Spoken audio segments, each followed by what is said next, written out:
اے پیغمبر، لوگ تم سے یتیم عورتوں کے بارے میں فتویٰ طلب کرتے ہیں، کہہ دو کہ اللہ تم کو ان کے ساتھ نکاح کرنے کے معاملے میں اجازت دیتا ہے، اور جو حکم اس کتاب میں پہلے دیا گیا ہے وہ ان یتیم عورتوں کے بارے میں ہے جن کو تم ان کا حق تو دیتے نہیں اور خواہش رکھتے ہو کہ ان کے ساتھ نکاح کر لو، اور نیز بیچارے بے کس بچوں کے بارے میں، اور یہ بھی حکم دیتا ہے کہ یتیموں کے بارے میں انصاف پر قائم رہو، اور جو بھلائی تم کرو گے تو بے شک اللہ اس کو جانتا ہے۔ اور اگر کسی عورت کو اپنے خاوند کی طرف سے زیادتی یا بے رخی کا اندیشہ ہو تو میاں بیوی پر کچھ گناہ نہیں کہ آپس میں کسی قرارداد پر صلح کر لیں، اور صلح خوب چیز ہے، اور طبیعتیں تو خود غرضی کی طرف مائل ہوتی ہی ہیں، اور اگر تم نیکوکاری اور پرہیزگاری کرو گے تو اللہ تمہارے سب کاموں سے واقف ہے۔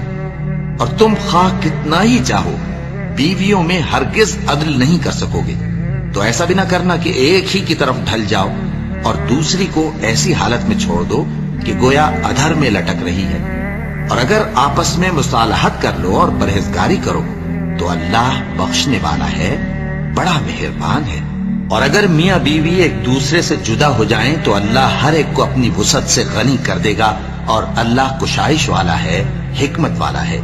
اور جو کچھ آسمانوں میں اور جو کچھ زمین میں ہے سب اللہ ہی کا ہے۔ اور جن لوگوں کو تم سے پہلے کتاب دی گئی تھی ان کو بھی اور اے نبی تم کو بھی ہم نے حکم تاکیدی کیا ہے کہ اللہ سے ڈرتے رہو، اور اگر تم لوگ کفر کرو گے تو سمجھ رکھو کہ جو کچھ آسمانوں میں اور جو کچھ زمین میں ہے سب اللہ ہی کا ہے، اور اللہ بے نیاز ہے، لائق حمد و ثنا ہے۔ اور پھر سن رکھو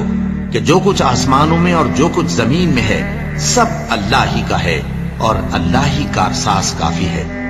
لوگو، اگر وہ چاہے تو تم کو فنا کر دے اور تمہاری جگہ اور لوگوں کو پیدا کر دے، اور اللہ اس بات پر پوری طرح قادر ہے۔ جو شخص دنیا ہی کے ثواب کا طالب ہو تو اسے معلوم ہو کہ اللہ کے پاس دنیا اور آخرت دونوں کا ثواب موجود ہے، اور اللہ سنتا ہے، دیکھتا ہے۔